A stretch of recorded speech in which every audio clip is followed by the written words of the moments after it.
একটা প্রশ্ন করি, এমন কোনো কাজ আছে যেটা একবার করলে পরে হাজার কান্না করেও আগের বিশ্বাস আর ফিরে আসে না?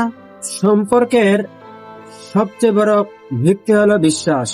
টাকা হারালে আবার উপার্জন করা যায়, কিন্তু বিশ্বাস ভেঙে গেলে সেটা আগের মতো ফিরে আনা খুবই কঠিন। তাই কোনো মানুষ যদি গোপনে এমন কাজ করে যা তার পরিবারকে ধ্বংসের মুখে ঠেলে দেয়, তাহলে তার পরিণতি খুবই ভয়াবহ হতে পারে।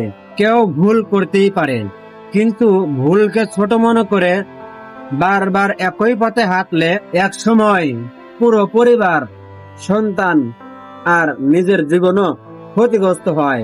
তাই নিজের নফসকে নিয়ন্ত্রণ করুন, আল্লাহকে ভয় করুন এবং হারাম থেকে দূরে থাকুন।